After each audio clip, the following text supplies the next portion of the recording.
This is my true story. For 40 years, I thought I knew everything about my wife, her routines, her memories, her little habits that made life feel whole. Every Christmas morning, she'd sit by the window and write a letter to a friend in Canada. I never questioned it. It was her quiet ritual, harmless, I thought. But this year, after she passed away, something changed. The letter she used to send every Christmas came back, addressed to me. What was inside changed how I remembered her forever. Before I tell you what I found, please subscribe and tell me where you're watching from and what time it is there right now. For as long as I can remember, every Christmas morning began the same way in our home. She would rise early, long before the sun, put on her soft blue sweater, and sit by the living room window. While I brewed coffee, she would open her small writing box, the one she never let anyone touch. Inside it were envelopes, a fountain pen, and creamy stationery that smelled faintly of lavender. She'd write for nearly an hour, her hand steady, her face calm, sometimes with the faintest smile. Then she would seal the envelope, address it carefully, and always, always write the same words in neat cursive on the front. To a friend in Canada. For 30 years, she never missed a single Christmas. Snow, sickness, or sorrow. It didn't matter. That letter was her ritual.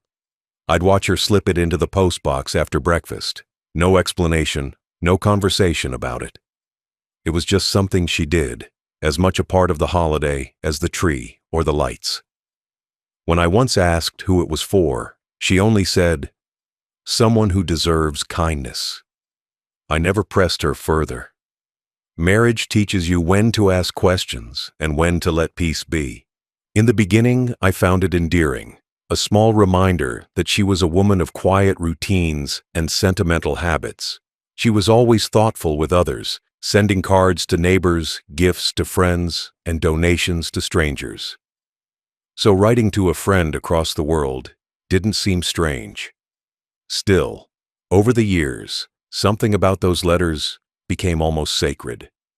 She would write them in silence, as if speaking to someone she still owed her heart a few words to. Every year, after sealing the letter, she would take a moment to hold it close before setting it aside. I remember once catching her reflection in the window. She looked both peaceful and far away. I assumed it was nostalgia, maybe a memory from her youth, something that time hadn't quite erased. I told myself not to make it about me, because whatever those letters were, they gave her comfort. And when you love someone, you don't take away what gives them peace. I'd see her pause before signing her name. She'd always end the same way. "Yours always, Evelyn." That phrase stayed in my mind for years. I used to think it was beautiful, the kind of loyalty you rarely find anymore. Even now, I can still picture the sound of her pen scratching softly across the page, the small smile that followed, and the quiet sigh when she finally sealed it. The funny thing is, after a while, I stopped even noticing the ritual itself. It just became part of our life. Every Christmas was filled with family, noise, laughter, and then, at one point, silence. The children grew up, moved away, and holidays became smaller, but her ritual stayed. Even when her hands began to tremble and her eyesight faded, she would still sit by that window, steadying her pen and writing to her friend. I used to think there was nothing mysterious about it. I used to think love meant knowing everything about a person, but I've learned that sometimes love also means accepting what you'll never fully understand. For most of my life, I thought I understood her better than anyone. But those Christmas letters, they always had a quiet weight to them. She would finish writing, seal the envelope, and look out the window for a moment, as if she was waiting for something only she could see. Then she'd smile faintly, slip on her coat, and ask me to walk her to the mailbox. She'd slide it in carefully, almost tenderly, like she was sending a piece of her heart somewhere far away. Afterward, she'd take my arm, thank me softly, and say, "He still deserves kindness." The first few years, I believed it was a harmless friendship. Maybe someone she'd known before we met, a classmate, a pen pal, someone who'd helped her through hard times. She never mentioned his name, and I never asked. Love, I thought, meant trust. You don't need to open every door to prove someone's honesty. Still, there were moments, small, quiet moments, when I'd wonder. On the nights she'd stare at old photo albums a little too long, or when a sad look crossed her face just before Christmas. But then she'd turn, smile, and everything inside me would soften again. One Christmas morning, years ago, I remember watching her from the kitchen. The tree lights flickered behind her, reflecting off her glasses as she wrote. There was something peaceful about the way she did it, like she wasn't just writing to someone. She was writing for someone. I thought maybe this friend in Canada was someone lonely, someone who didn't have much family left. That would have been just like her, always caring, always giving. She believed that even strangers deserved love in small, invisible ways. But sometimes I'd catch a shadow behind her smile, something unspoken, maybe even sorrow. I'd ask if she was all right, and she'd just nod, saying she was thinking about the past. I didn't push. We all have memories that don't like to be disturbed. Maybe she was simply remembering a different time, her youth, her dreams, or maybe even someone she'd lost long before I ever met her. I can't deny that curiosity grew as the years passed. The letters never stopped, no matter where we were or how our life changed. When we moved to a smaller town, when our children got married, when her health began to fade, every Christmas morning she'd still write. Sometimes she'd hum softly while doing it, the same tune each year, something I didn't recognize. It wasn't joyful, not exactly, more like a song made of memory. There were hints that something deeper lay behind those letters. Once, while helping her sort through drawers, I found an old postcard from Montreal, dated 1965. The handwriting wasn't hers, but the signature said simply, M. I didn't mention it. I slipped it back where I found it. People deserve to keep a piece of their past, I told myself. But that night, when she sat by the fire and quietly touched the envelope she'd just sealed, I couldn't shake the feeling that those letters weren't just reaching across distance. They were reaching across time. Still, I never doubted her love for me. She was constant, loyal, gentle. Even after all the years, we shared laughter, silence, small joys that only two old souls can understand. Maybe that's why I ignored the questions that lingered in my mind. What harm could there be in writing to an old friend? If it brought her comfort, that was enough for me. Now, looking back, I realized she carried her secret not out of guilt, but out of tenderness. There was something she needed to say to the past, something she could never tell me without reopening an old wound. Those letters were her way of keeping that pain contained, her way of staying kind to a memory that once broke her heart. It's strange how we can live beside someone for decades and still not know every corner of their heart. But maybe that's what love really is, not knowing everything, but still choosing to stay. For 30 years, she wrote those letters to a friend in Canada, and I never opened one. I thought I was protecting her privacy. I didn't know I was protecting the truth that would one day come knocking back to me. Last Christmas felt different before it even began. The air in the house was heavier, quieter, as though it already knew something I didn't. She had grown frail that year. Her hands shook when she poured tea. Her steps were slower, and sometimes she'd pause mid-sentence, as if her thoughts had wandered too far to bring back. Still, when December came, she insisted on putting up the same decorations. She hung the stockings, polished the ornaments, and placed her writing box by the window. "I'll write after breakfast," she said softly that morning. But breakfast came and went, and the pen stayed untouched. I remember standing at the doorway, watching her sleep in her chair by the fire. Her hair, once golden, had turned almost silver in the glow. The letter paper was beside her, blank, and her pen lay across it. For the first time in 30 years, she hadn't written. I thought she was just tired, that she'd wake up later and finish what she'd started. But hours passed, and her breathing stayed slow and shallow until it finally stopped. She was gone, just like that. I don't remember much about the next few days. Grief turns time into fog. People came and went. saying kind things that didn't reach me. The house felt too large, too empty. Every corner reminded me of her. The scent of her perfume on the curtains, the creak of her chair, the faint trace of her laughter that still seemed to echo in the hall. But what I remember most vividly was the unopened letter paper on the table. It felt wrong to see it blank. For 30 years, that paper had carried her thoughts, her words, her love, and now, silence. When the funeral came, the church was filled with faces, most of them strangers to me. They spoke about her kindness, her letters, her way of remembering people long after they'd forgotten themselves. I sat quietly, listening, holding the locket she wore and her writing box on my lap. I wasn't sure why I brought it, maybe because it felt like carrying a piece of her still writing, still living. After she was laid to rest, I returned home to the stillness of the house. The world outside was covered in snow, soft and white, muffling every sound.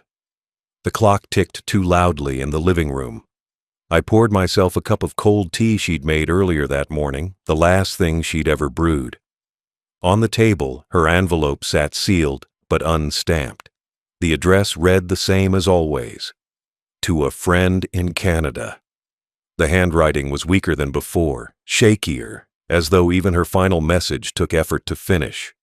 For a long time, I stared at that envelope, unsure of what to do.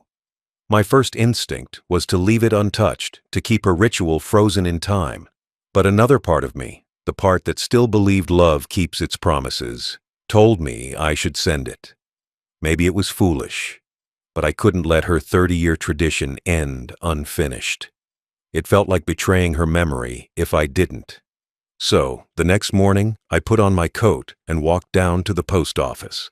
The clerk there, a young man who knew us for years, gave me a small nod when I handed him the envelope. "Mrs. Harper's Christmas letter again?" he asked kindly. I nodded, unable to speak. He smiled and stamped it, not knowing it was the last one she'd ever write. I stood outside for a while afterward, watching the snow fall and the red mailbox door close behind her letter. That small act, sending it one last time, gave me a strange comfort. It felt like keeping her alive for one more Christmas. I went home, lit the candles she loved, and sat in her chair by the window. For the first time in 30 years, I didn't see her there, but I could almost feel her beside me. I didn't know then that by mailing that letter, I had unknowingly begun the final chapter of her secret, the one she'd kept hidden for decades. Because 1 month later, long after the Christmas lights had been taken down and the snow had begun to melt, something unexpected arrived in the mailbox, something that would turn grief into revelation. About a month after Christmas, when the days had turned dull and the snow on the ground had turned gray, I opened my mailbox and saw something unusual. Among the usual bills and catalogs sat one thick, cream-colored envelope, old, foreign, and worn around the edges. My name was written neatly on the front in her handwriting. At first, I thought my eyes were playing tricks on me. She had been gone for weeks, yet there it was, her familiar cursive, steady and deliberate, the way she used to write shopping lists and thank you notes. I carried it back inside, heart pounding, the cold air following me through the door. The return address said Ontario, Canada. For years, that's where she had sent her Christmas letters. My hands trembled slightly as I turned it over. On the back, the wax seal was broken, not by me, but by the Postal Service. In bold red ink, it read, "Return to sender, address not found." But the sender was her, and the receiver was me. I sat down slowly at the kitchen table. The air felt thick, like time itself had paused. My first thought was that this was a mistake. Maybe someone had forwarded it, or perhaps she'd once written my name as a draft. But when I sliced the envelope open carefully, 30 more fell out, smaller, thinner, tied together with a red string. The smell of old paper filled the room, mixed with her faint scent of lavender. Each envelope was dated, one every year for 3 decades. Every single one bore the same name, a friend in Canada. Every single one had been stamped and sent, and every single one somehow had come back. I realized, as I stared at the pile, that she must have kept writing them even when the letters never reached anyone. Perhaps she thought the post office lost them, or perhaps she knew they were coming back and kept sending them anyway. I untied the red string slowly, half afraid of what I'd find. The first one I opened was from 1993, the year after we married. Inside, her words were simple. "It's Christmas again. I hope you're warm." I still remember that winter on the pier. The handwriting was steady, her tone gentle, but the name at the bottom wasn't mine. It was just the letter M. Letter after letter, the pattern continued. Some were long, some short. Some filled with updates about our children, others with reflections on life, loss, and time. But in all of them, there was a tone of quiet forgiveness. Not longing, not bitterness. It wasn't the kind of writing a person sends to an old lover hoping to rekindle something. It was the kind of writing that belongs to someone trying to keep a memory alive without letting it consume them. As I continued reading, a picture began to form in my mind, one of a younger woman, before I ever knew her, who had lost someone she wasn't ready to let go of. I remembered now how she'd sometimes mention the years before I met you, and then quickly change the subject. She had always been good at carrying her silence gracefully. Now, it seemed those letters were where she had kept it all, her grief, her gratitude, and maybe her last piece of innocence. At the bottom of the pile, under all 30 returned letters, there was one more, newer, sealed with a faint gold heart sticker. It was addressed differently. Instead of "A friend in Canada," it said, "To my husband." My fingers hesitated. My throat tightened. I didn't open it right away. I just stared at it, realizing that every letter she'd sent out over the years had finally come back, and that this one had been meant for me all along. I leaned back in the chair and looked around the kitchen. The clock ticked softly. Her teacup still sat on the shelf where she left it last. For years, she had mailed her heart across the ocean to someone who never replied. And in the end, when she was gone, the world had mailed them all back, not to punish her, but to deliver them to me. That envelope sitting there, addressed in her careful handwriting, felt like the final chapter she wanted me to read, the truth she had kept safely tucked between distance and time. I didn't know what it would say. I just knew that when I finally opened it, everything I thought I understood about our life would shift. When I finally steadied my hands enough to untie the red string, I spread the letters across the table like puzzle pieces from another life. Each envelope was slightly yellowed at the edges, corners bent from years of travel and return. Some stamps were faded beyond reading. Others still bore faint marks of Canadian snow, the ink smudged by distance and time. She had written one every December without fail, even when we were moving houses, even when she was sick, even when the world outside seemed to forget what quiet love looked like. I opened the first few carefully, afraid they might crumble. Inside, her handwriting was graceful, small loops and soft curves, still steady even after so many years. The letters began like small diary entries. "It's snowing again here," one said. "The world feels quiet. I hope you're at peace." None mentioned me, our children, or the life we built. It was as if she was writing into the past, addressing a memory that still breathed somewhere across the ocean. Letter after letter told a story without ever naming it.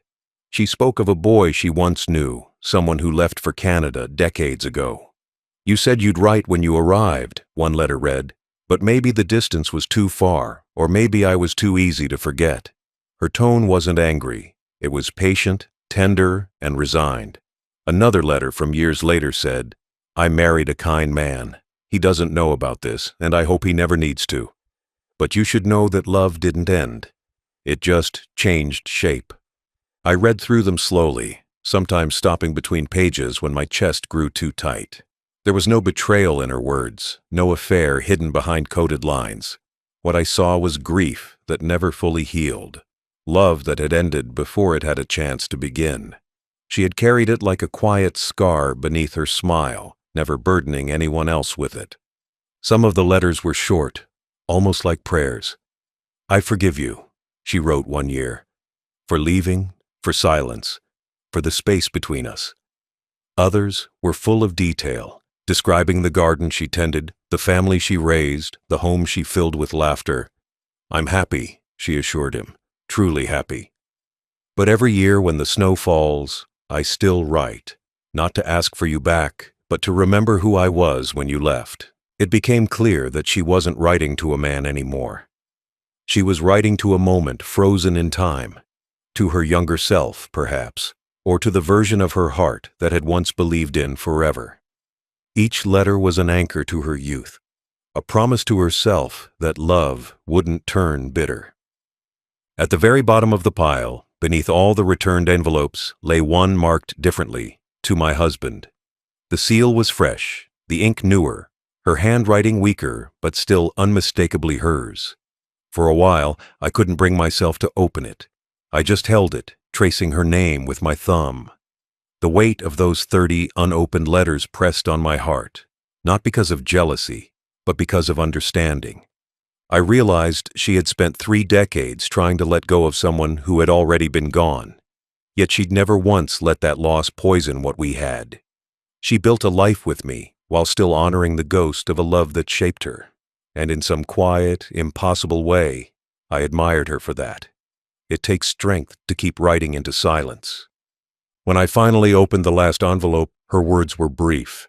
"If you ever find these, know that you were never second. You were my peace after the storm. You gave me the life I prayed for. These letters aren't secrets. They're reminders that love never dies. It just finds new hands to hold." I read that last line again and again until the ink blurred. The letters that had once been lost now sat before me, like a map of her heart. The part I'd never seen but somehow always felt was there. They didn't make me question her love.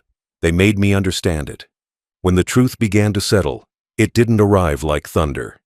It came quietly, in small pieces, the way dawn replaces the dark. I sat at the table surrounded by her letters, each one a fragment of the life she lived before mine.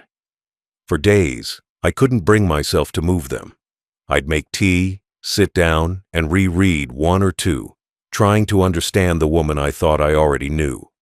Every word she'd written carried a weight I had never noticed while she was alive. For 30 years, she'd smiled beside me, raised our children, cooked our meals, all while carrying another story no one ever asked her to tell.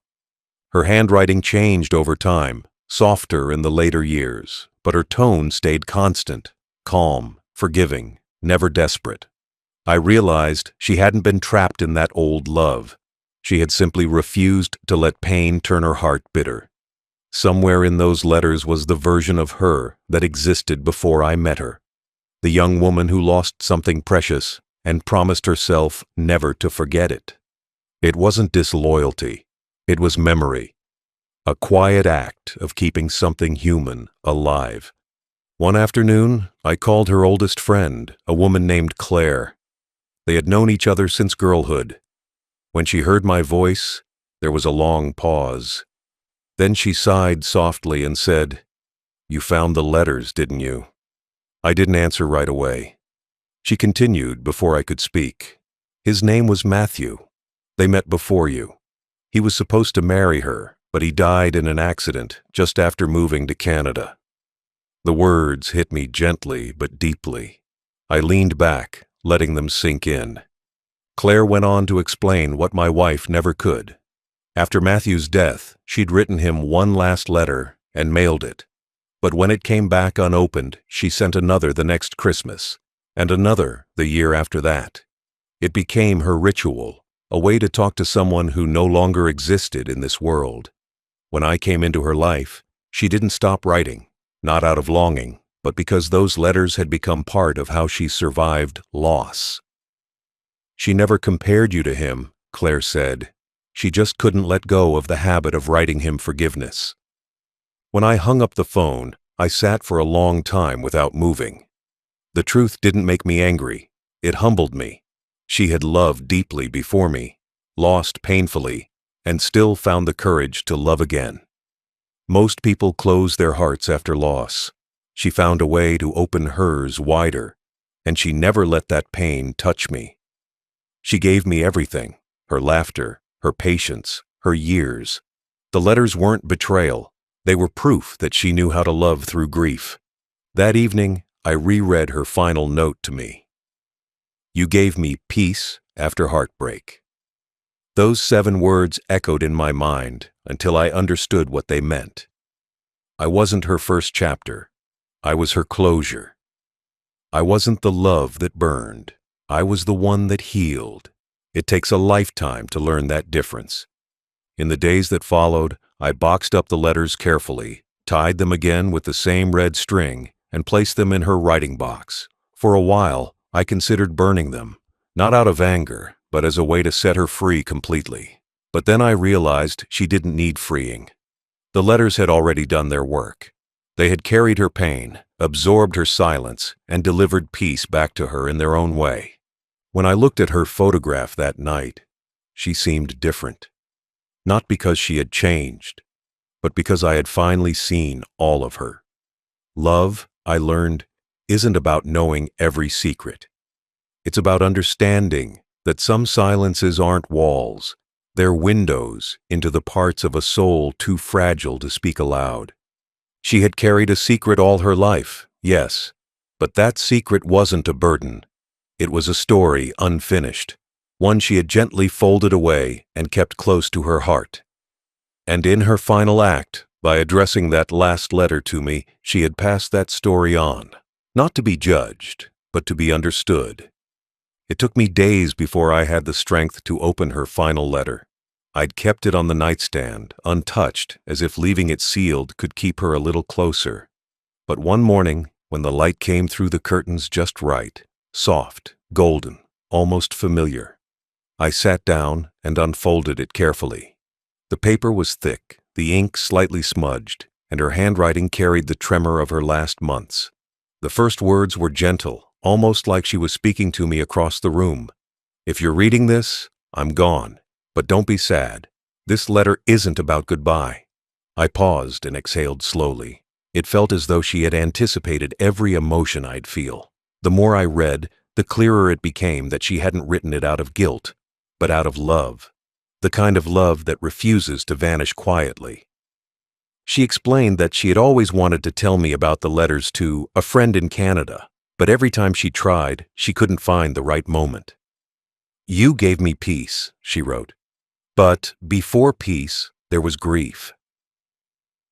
Those letters were my way of keeping the past from swallowing me.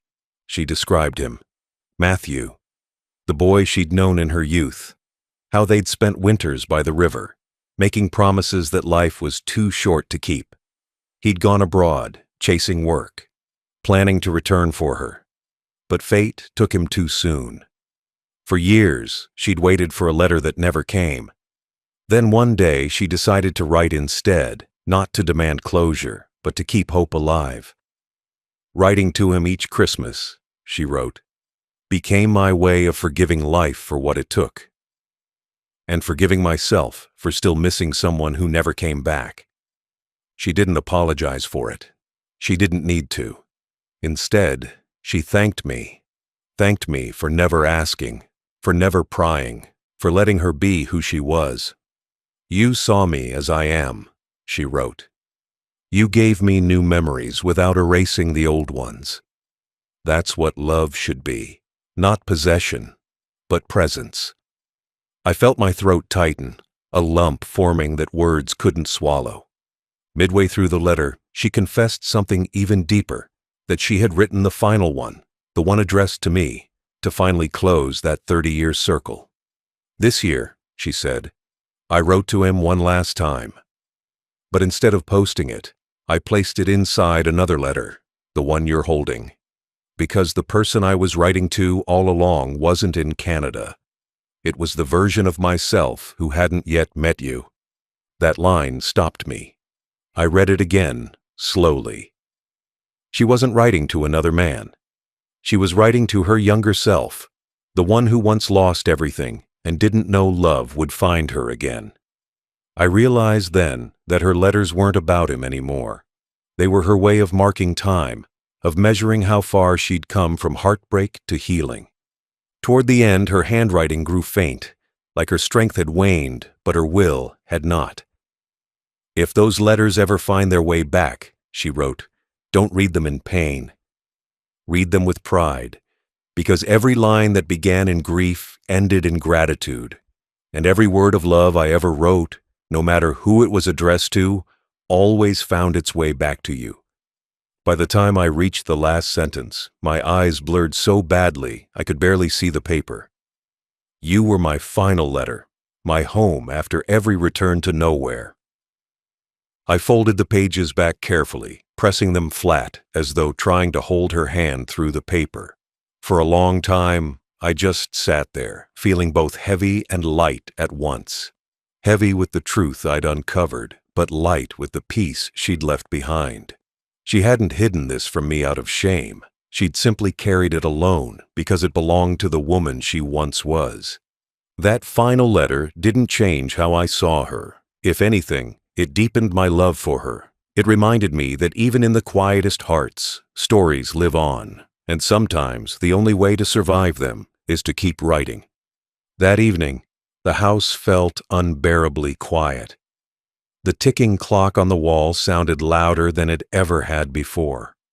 I sat in her favorite chair, the one near the window where she used to write, and placed all the letters in my lap. The final one, the one she wrote to me, rested on top, its edges slightly curled from where my hands had trembled. I started reading again, though I already knew every word by heart.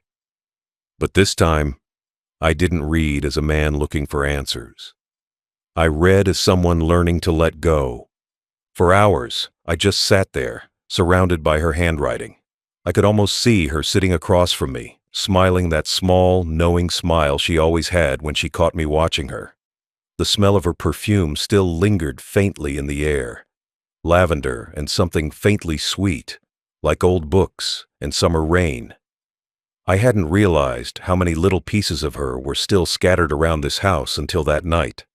The teacup she used every morning, still in the cupboard.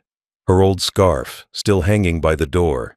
Her life was everywhere, except where I needed her most. Beside me. At first I cried quietly, like a man embarrassed by his own grief. But as the night deepened, the sobs came freely. I wasn't crying because she had kept a secret.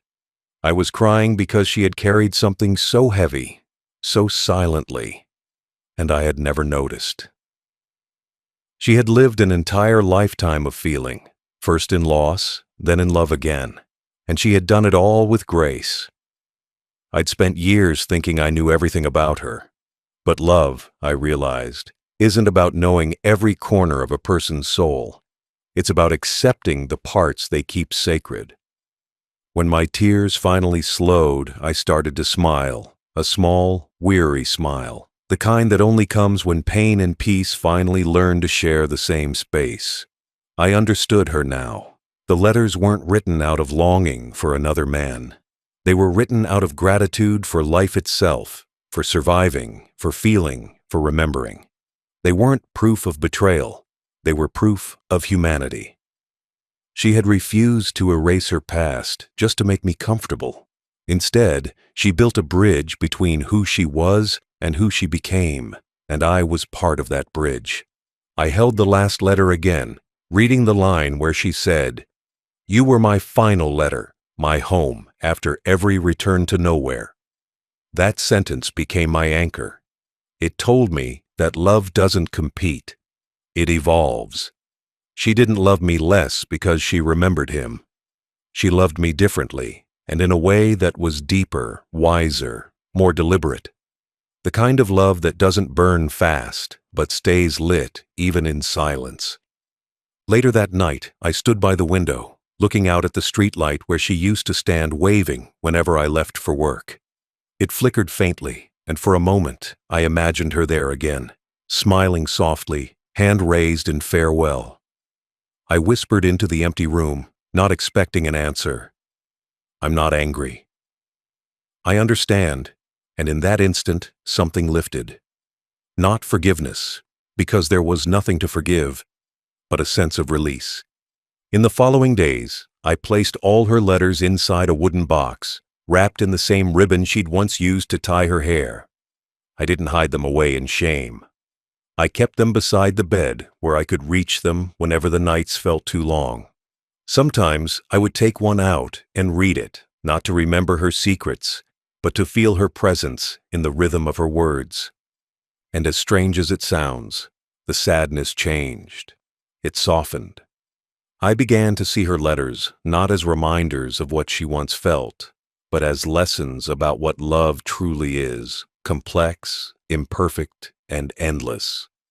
She had lived her truth quietly, and now it was my turn to honor it the same way. By the time Christmas came around again, I found myself sitting by the same window she once did. The world outside was blanketed in snow. I closed my eyes and smiled, not because I was over the loss, but because I'd finally learned to live with it. She had spent 30 years writing letters to the past. I would spend the rest of mine carrying her peace into the future. That Christmas came faster than I was ready for. The snow outside the window fell just like it had every year she was alive, soft, steady, and somehow comforting.